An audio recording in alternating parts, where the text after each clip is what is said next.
Discurso bíblico. Tema: não guarde ressentimentos. Orador: Irmão Cambambe. Então, falar sobre ressentimento é um assunto super delicado, né? Porque envolve nossos sentimentos. Não é verdade? Então, nós vamos tentar nos ajudarmos juntos e vermos o ponto de vista e o conceito de Jeová sobre o assunto. De fato, vamos nos esforçar em envolver nossos sentimentos e envolver também a razão e, acima de tudo, vamos querer nos esforçar para aplicar a vontade de Jeová. Agora, para entendermos mesmo a situação com que todos nós nos encontramos, e para entendermos como Jeová nos encara, como Jeová nos olha, nós gostaríamos de tentar fazer o seguinte: tenta visualizar um canavial. O canavial nós conhecemos bem, né? Plantações de cana. Um canavial visto por cima, você já tentou ver um canavial por cima, você vê aquelas folhas do canavial harmoniosas, né? Você vê aquela harmonia nas folhas, e é uma beleza, é a coisa mais linda. Está tentando fazer essa visualização, então? Vendo o canavial de forma assim, distante, e ver a harmonia, e a cada ventania, a cada vento, você vê as ondulações nas folhas do canavial. Então é uma cena impressionante. Nós queremos comparar a família, nós queremos comparar a congregação a esse canavial. A família cristã é uma coisa harmoniosa quando comparada com o mundo, que não tem as mesmas instruções e não tem o ensino divino, o ensino da parte do Senhor Jeová. A congregação cristã também é uma coisa muito linda, é aqui que nós nos confortamos, é aqui que nós nos encorajamos, não é verdade? Quantas vezes nós viemos de casa desanimados e chegamos aqui, só o fato de vermos um amigo, um irmão, um conselho, um discurso, algo na sentinela, nós nos animamos, né? Então, a harmonia da família de Jeová, nós estamos comparando com a beleza vista talvez de longe de um canavial. Mas sabe que convite gostaríamos de lhe fazer a partir de agora? Vê de perto um canavial agora. Entre no canavial. Você vai perceber, sabe o quê? Por cima daquelas folhas harmoniosas, elas estão num pé de cana torto. Vai perceber isso? Então o pé de cana é torta. É assim que nós somos. Os servos de Jeová, a beleza do cristão, ela é óbvia. Mas a nossa imperfeição também é algo real. Então, quando eu olho para vocês e vocês olham para mim, nós queremos nos olhar assim de forma realista. Estamos olhando para seres humanos imperfeitos. Pé de cana torto. Vocês estão olhando para quem? Para um pé de cana torto. É assim que nós queremos nos olhar. Vista de cima, quando o Senhor Jeová nos olha, Ele de fato vê assim. Vamos ler? Romanos capítulo 5, abre bondosamente. Olha como é que o Senhor Jeová nos olha. É assim que todos nós somos. Romanos capítulo 5, melhor capítulo 3, mais corretamente, capítulo 3, o versículo 23. Olha então como é que o Senhor Jeová de cima nos olha. Todos nós. Pois, olha, todos pecaram e não atingem a glória de Deus. Deu para perceber, meu irmão? É assim que o Senhor Jeová nos olha. Todos pecamos e ninguém atinge a glória de Jeová. Portanto, todos nós somos imperfeitos. Em conexão com esse conceito de Jeová, ao nos ver, em conexão com isso, um outro servo de Jeová falou algo semelhante. Salomão. Abra também bondosamente, só para fixarmos a ideia de como Jeová nos encara. Eclesiastes capítulo 7, você também vai usar sua bondade, nós vamos ler juntos para entendermos o que nós somos. Eclesiastes capítulo 7, o versículo de número 20. Então vamos ler juntos. Eu vou dar um tempo para você achar também.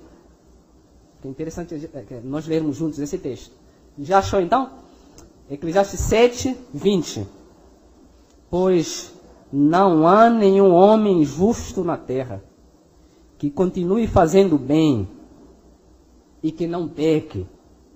Tem quantas pessoas justas na congregação Bairro Novo? Você sabe a resposta? Jeová sabe. Não há nenhum homem justo na terra. Não há nenhum homem que continue fazendo bem e que não peque. É assim que Jeová nos olha. É interessante que o corpo governante, que representa, composto de anciãos ungidos, e que fornecem o alimento espiritual para as congregações da Testemunho de Jeová no mundo inteiro, eles passaram por uma experiência que entenderam profundamente isso. Houve numa das escolas de Gileade, os irmãos estavam fazendo a escola e quando se faz a escola de Gileade, onde envia-se missionários depois de se formar para os países, dependendo da pontuação de cada missionário, eles então são definidos se vão servir em outros países ou se não vão servir em outros países. Alguns irmãos que são formados em Gileade, alguns acabam não saindo dos Estados Unidos, de Patterson, o local onde se faz a escola. Às vezes por causa da pouca pontuação, porque eles fazem um tipo de prova. E havia lá um casal muito humilde numa das escolas. Você está entendendo? E esse casal muito humilde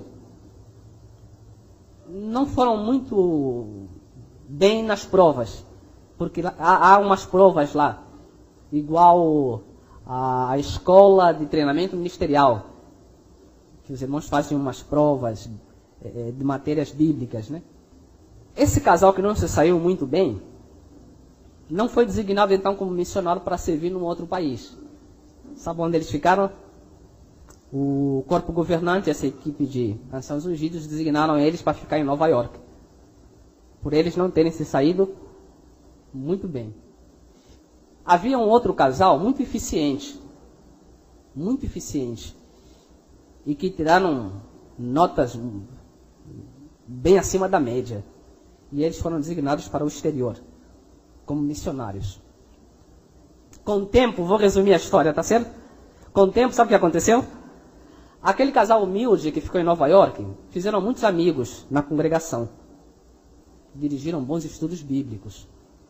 E aquele casal eficiente no exterior, tiveram problemas com outros missionários no lar missionário, na casa, junto aos outros missionários. Bom, o que o corpo governante, essa equipe de cristãos ungidos, foram inclinados a entender? Um conceito que Jeová já tem há muito tempo. Eles tiveram que escrever uma carta para esse casal missionário muito eficiente, para que eles voltassem para a casa deles. Você entendeu? A ideia da carta era mais ou menos assim: vocês são muito eficientes, muito perfeitos para estarem entre os seres humanos comuns. Voltem para casa. Você entendeu? Vocês são muito eficientes, muito perfeitos para estarem entre seres humanos comuns. Voltem para casa. E aqueles irmãos que ficaram em Nova York, o casal humilde, que fizeram boas amizades, dirigiram vários estudos, foram designados como missionários. Isso nos lembra aquele texto da Bíblia.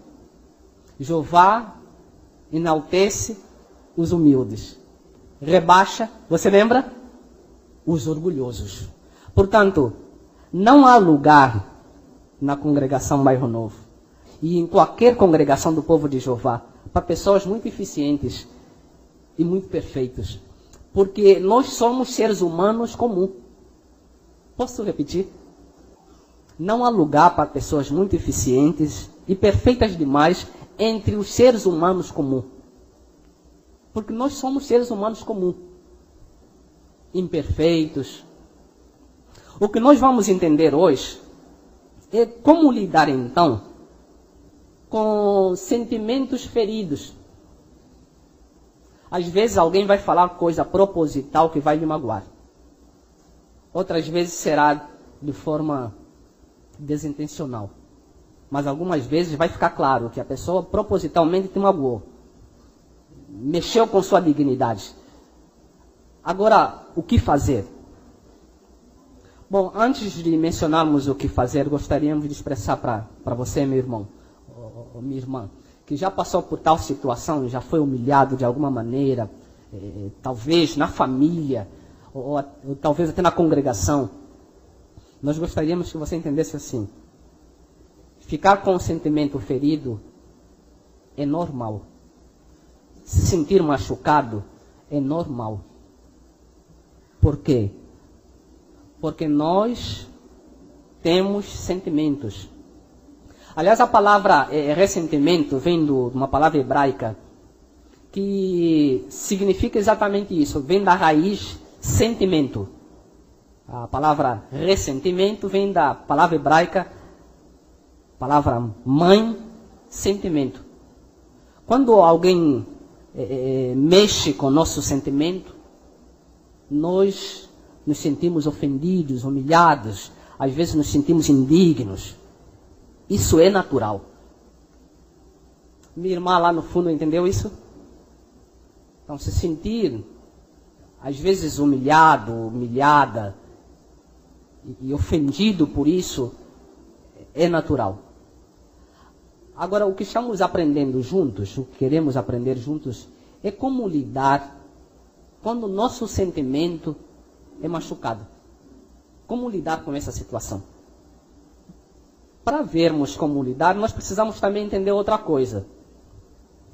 O maior prejudicado, quando alguém guarda ressentimento, o maior prejudicado não é o ofensor. Você entendeu? Então, se alguém lhe humilha, se alguém lhe prejudica, propositalmente ou não, o maior prejudicado não é o ofensor, é o ofendido. Quando uma pessoa guarda ressentimento, ele faz assim. Fica com a dor no coração, passa a não ver mais aquela pessoa como via antes, e porque está ressentida ou ressentido, ele faz questão de falar, mexer com a dignidade da outra pessoa quando conversa com outros. Talvez ele tenta então mencionar o que aquela pessoa fez. Bom, então, quando a pessoa faz isso, imagine-se na seguinte situação. Você está fazendo algum serviço na sua cozinha e de repente você bate a sua cabeça na prateleira. E aí cresce o que a gente chama de galo, né? Não é isso? Bom, você estava sozinha, sentiu aquela dor. Foi uma dor profunda. Quando o seu esposo chega, você chama ele e você quer contar para ele como cresceu, como apareceu aquele galo. Aí você vai na prateleira e você diz, oh, amor, foi assim. Vai lá e bate de novo a sua cabeça na prateleira. Quando o seu filho chega, você faz a mesma coisa. Chama o seu filho, fala, sabe como é que foi isso? Foi assim, meu filho. Vai lá e bate de novo. É sensato fazer isso? Mas é exatamente assim que fazemos quando nós contamos nossos sentimentos feridos para outros. Sabe o que o fulano fez comigo? O fulano fez isso. Cada vez que nós contamos a humilhação que passamos para outros, nós estamos nos machucando de novo. Meu irmão, entendeu? Então, o maior prejudicado quem é? Somos nós, é você. Cada vez que nós contamos para outros, nós estamos nos machucando. Por isso a palavra de Deus nos diz, e nós vamos ler mais adiante, Levítico 19, 18. Jeová nos diz assim, não guarde ressentimento. Quer dizer, não se prejudique. Porque você é importante para Jeová. Jeová não quer que nós nos machuquemos. Bom, mas antes de chegarmos a esse ponto, nós gostaríamos de evitar machucar os outros. Agora, como fazer para evitar machucar os outros? Vamos ler na palavra de Jeová? Abra, por favor, Tiago, capítulo 3. Tiago, capítulo 3.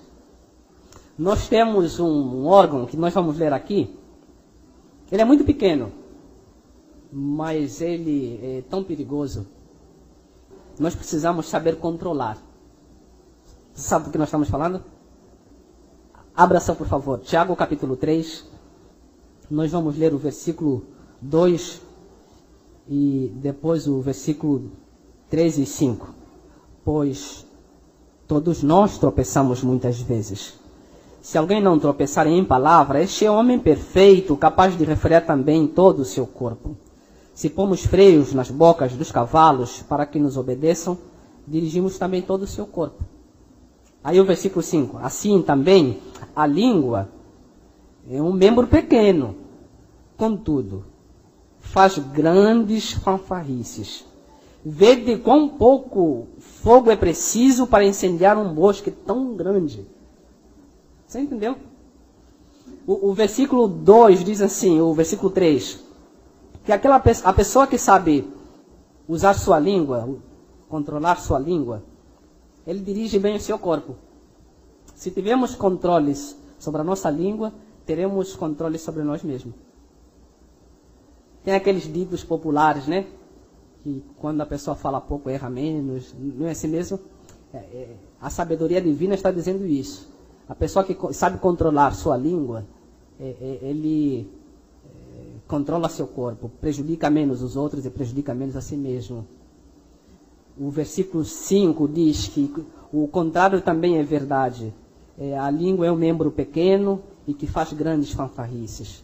Muitas famílias, muitos casamentos foram desfeitos por causa desse pequeno membro da língua. Às vezes, a língua, esse órgão de fala que nós temos, que usamos para dizer para os outros, eu te amo, não é verdade? E é bonito quando fazemos isso.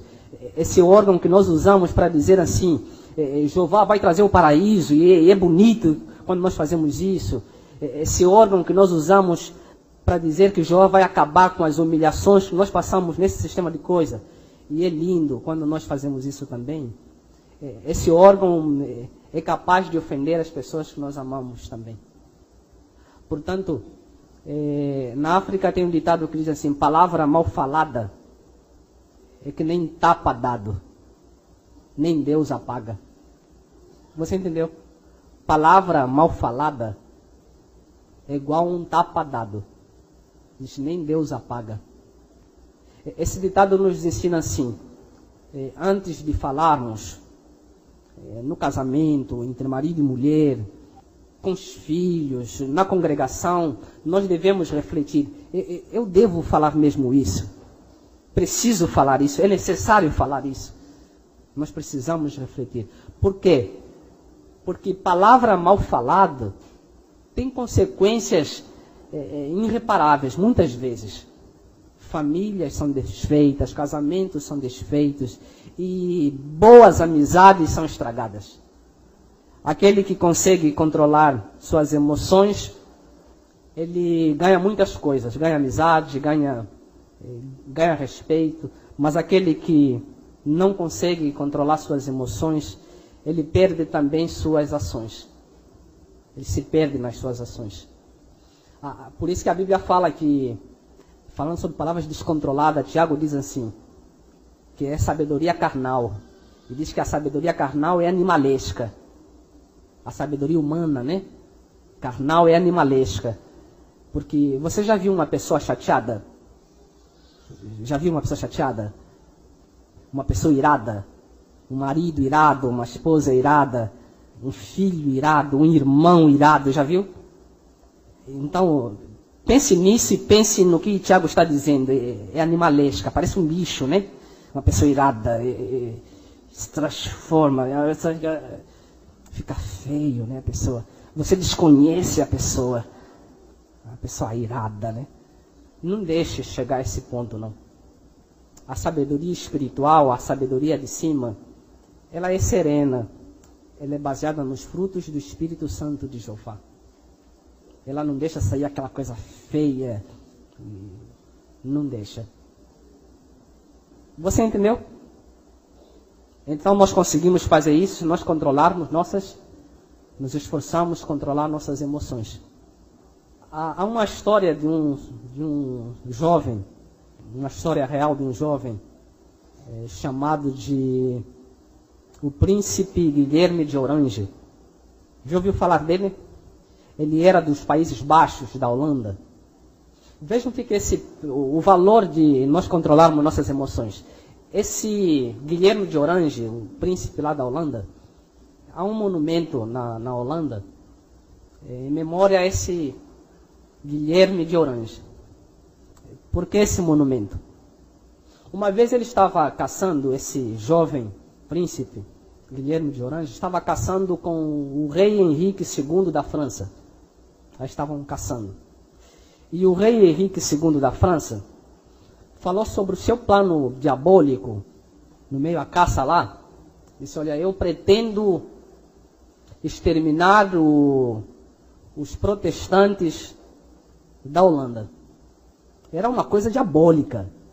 O jovem Guilherme de Orange, ele era protestante. Qualquer demonstração de emoção naquela hora, o que, rei, alguma coisa assim, levaria ao extermínio dos protestantes na Holanda. Aí o que ele fez? Simplesmente se manteve a escutar o rei. Ficou escutando. E ele fazia perguntas cuidadosas, perguntando para o rei como faria aquilo, para saber dos seus planos diabólicos. E o rei, vendo tanto tamanho interesse e nenhuma demonstração de indiferença no jovem Guilherme de Orange, o rei foi então dizendo o que ele faria. Nem desconfiava que o jovem também era protestante. E ele achava que ele era católico. Depois que o jovem soube todos os planos, foi então para sua terra, avisou, e eles então conseguiram desfazer o que seria na história o massacre de todos os protestantes da Holanda. Mas como ele conseguiu fazer isso? Porque ele teve autodomínio. O autodomínio na sua emoção fez com que ele não perdesse a sua ação. Portanto, descontrolar nossas emoções faz com que nós perdemos nossas ações.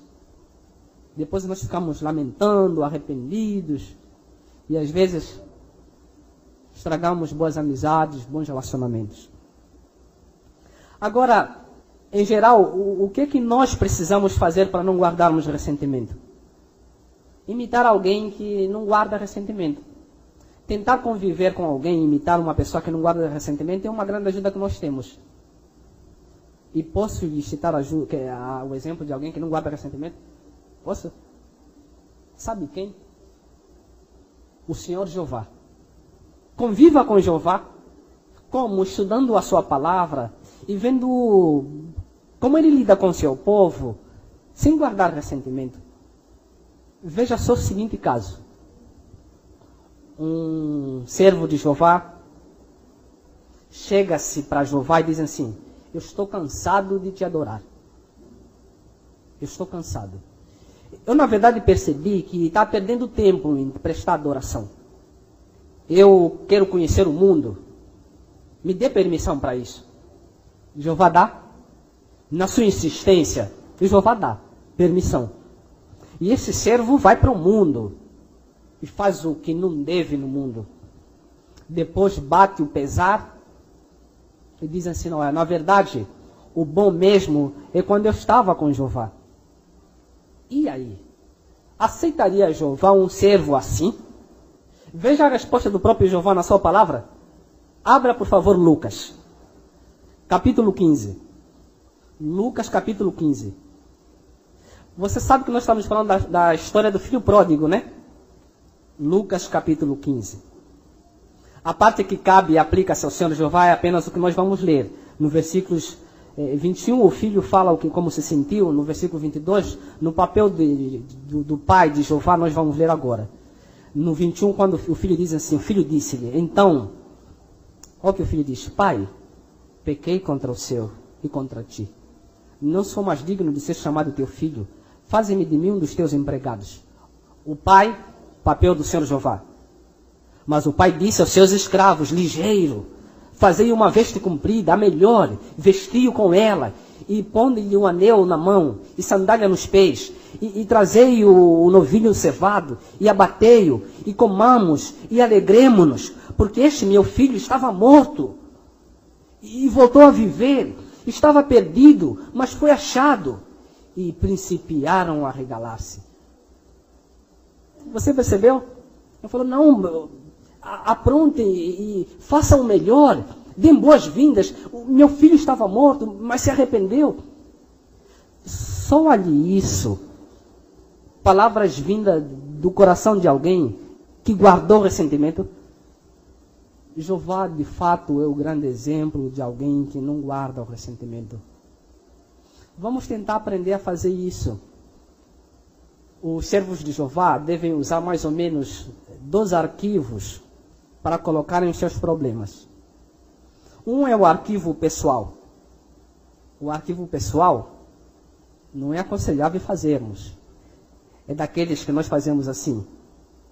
Nós estamos usando uma linguagem de contabilidade, né? No arquivo pessoal se coloca documentos que precisa se resolver logo, né?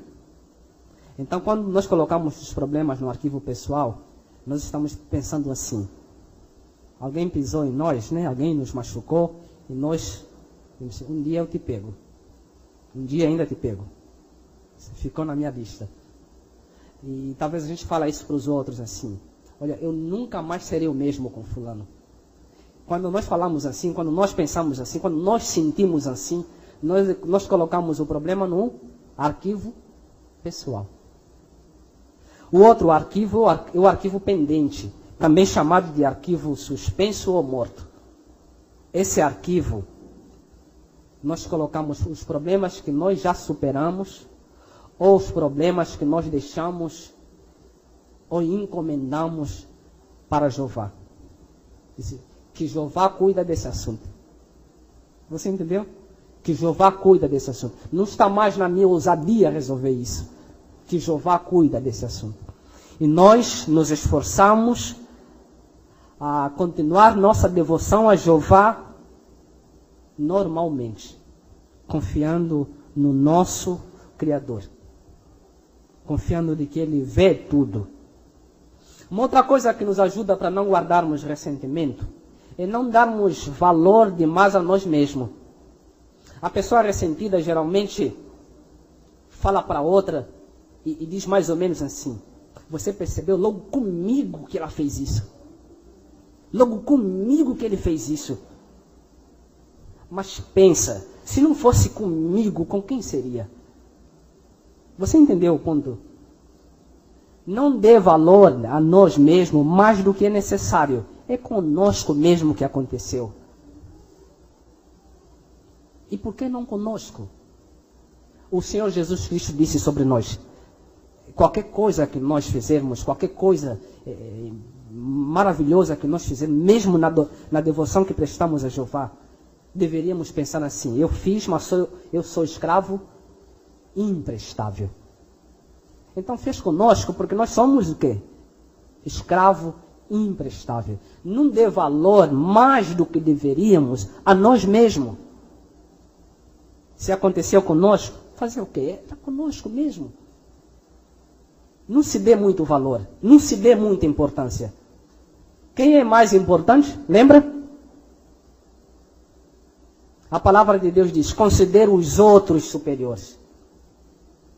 Essa forma de viver, essa forma de pensar, considerar os outros mais importantes do que você, do que nós, ajuda-nos a lidar com o ressentimento. Quer dizer, se você me machucou, por que você poderia me machucar? Porque você é mais importante do que eu. Tente viver com esse conceito bíblico. Não se dê muita importância. Porque no futuro, quem vai nos enaltecer? Quem vai nos dar muita importância? O Senhor Jeová. Porque Ele enaltece os humildes. Não vamos nos esquecer disso. Imagina um irmão que nunca levou um tal tipo de vida. Mas alguém lhe diz, já ouviu falar de uma pessoa, o povo lá fora chama de bicão, que aparece na casa dos outros na hora do almoço, alguma coisa assim. Você imagina uma pessoa de compostura, digna, em que a pessoa chama ele, e as pessoas começam a chamar assim, fulano é bicão, fulano só aparece na casa dos outros para comer. Não é ofensivo. Vocês sabem de quem falaram assim? Do Senhor Jesus Cristo. É ofensivo que se fala isso do Filho de Deus. Quando se falou isso do Filho de Deus, sabe qual foi sua resposta? Vamos ler na sua palavra, na palavra de Deus. Em Mateus, por favor, no capítulo 11, no versículos 19. Mateus capítulo 11, versículos 19. Lemos assim. O Filho do Homem veio comendo e bebendo. Todavia dizem, eis um homem comilão e dado a beber vinho, amigo de cobradores de impostos e de pecadores. Ele só anda com gente que não deve. Falaram assim do próprio Filho de Deus. O Senhor Jesus deu muita importância em todas as palavras que se falava contra ele. Olha a resposta do Senhor Jesus Cristo. Depois do ponto, aí o versículo nos diz, não obstante, disse o Senhor Jesus, a sabedoria é provada justa pelas suas obras. Em outras palavras, o Senhor Jesus Cristo disse, quem me conhece sabe quem eu sou. Então, por que me importar com o que está se falando, né? Quem me conhece sabe quem eu sou. Em outras palavras, não se concentre em tudo que se fala de forma negativa a nosso respeito. Se for injustiça, tem esse conceito do Senhor Jesus Cristo. Quem te conhece sabe quem é você. Não precisa guardar ressentimento. Com o tempo, a verdade absoluta sempre aparece. Portanto, o modo de vida perdoador sempre é o melhor modo de vida. Aí nós chegamos no belíssimo conselho do Senhor Jeová. Abre, por favor, Levítico, capítulo 19. Falando para nós, seus servos, o Senhor Jeová nos diz assim. Levítico, capítulo 19, no versículos 18. Você já achou também? Levítico 19, 18. Olha o belíssimo conselho do Senhor Jeová. E nós vamos sair daqui hoje e vamos refletir nesse conselho, porque vale a pena. O versículo é o 18. Não deves tomar vingança. Nem ter ressentimento contra os filhos do teu povo, E tens de amar o teu próximo como a ti mesmo. Eu sou Jeová. Minha irmã entendeu? Meu irmão entendeu? Não guarde ressentimento, disse o Senhor Jeová. A pessoa ressentida, ela também é melindrosa. Às vezes alguém melindroso acaba vendo coisas onde não existe. Às vezes, há tem um ditado que nos ajuda a entender isso. Há um ditado que diz assim, um ditado africano, diz que